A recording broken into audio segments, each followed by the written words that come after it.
आम आदमी से लेकर एक एथलीट तक केले या बनाना के महत्व को समझता है। इसमें इतने मिनरल्स, खासकर पोटेशियम होता है जो सेहत और एनर्जी के लिए काफ़ी लाभदायक होता है। पर इस मीठे फल को चखने की जल्दबाजी में हम कुछ भूल जाते हैं। हम भूल जाते हैं इन केलों पर लगे दाग धब्बों को, खासकर इन सफ़ेद धब्बों को।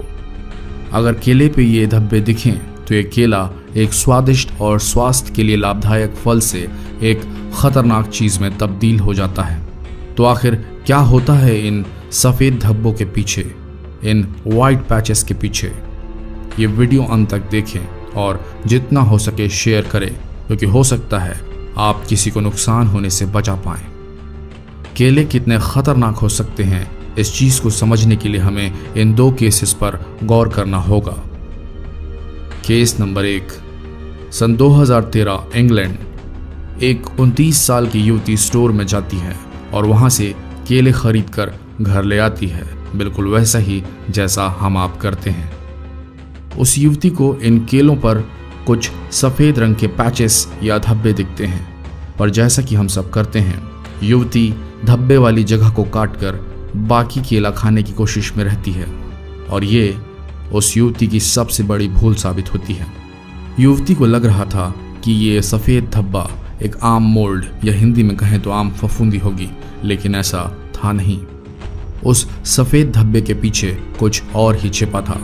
जैसे ही लड़की ने केले को खाने के लिए छीला, उसकी आंखें खौफ से फटी की फटी रह गईं, क्योंकि केले से सैकड़ों की मात्रा में मकड़ियाँ निकली। ये मकड़ियाँ नवजात थीं और वह वाइट पैच उन नवजात मकड़ियों का घर था। युवती तुरंत उन केलों को थैले में भरकर वापस स्टोर की ओर भागी, जहां से उसने ये खरीदे थे।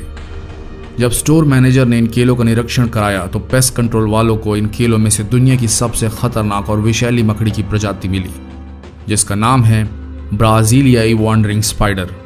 बताया जाता है कि इन मकड़ियों में कोबरा के जहर के बराबर का विष होता है। जी हाँ, केलों में इस प्रजाति की मकड़ी के बच्चे पाए गए थे, वह भी एक नहीं, दो नहीं, बल्कि सैकड़ों। बाद में पेस्ट कंट्रोल वालों को उस लड़की के घर से पूरी मकड़ियों की सफाई करनी पड़ी थी। केस नंबर 2, सन 2017। एक बार फिर एक मामला सामने आया, जब एक माँ और उसका बेटा स्टोर से लाए केले का लुत्फ उठा रहे थे। तभी जब एक केले को छीला गया तो उसके पास एक वाइट एग सैक सा दिखा। जी हाँ, ये उन्हीं वाइट पैचेस की तरह था जिनका हमने पिछले केस में जिक्र किया था। फिर क्या था, वो एग सैक फटा और उसमें से मकड़ियाँ निकलकर उस औरत के हाथों और चेहरे पर चलने लगी थी। पर वे खुशकिस्मत थीं, क्योंकि ये मकड़ियाँ नवजात थीं और इनमें विष कम होता है। जांच में पाया गया कि ये मकड़ियाँ भी ब्राजीलियाई वॉन्डरिंग स्पाइडर्स थीं। चूंकि ये मकड़ियाँ भारी तादाद में थीं और इस परिवार के डाइनिंग रूम में फैल चुकी थी, इसलिए पेस्ट कंट्रोल को बुलाया गया, जिन्होंने न सिर्फ मकड़ी की शिनाख्त कर उसकी प्रजाति बताई, बल्कि परिवार को 3 दिनों तक घर से बाहर रहने के लिए कह दिया, ताकि पेस्ट कंट्रोल अपना काम कर सके। इस हादसे ने उस परिवार को हिलाकर रख दिया था।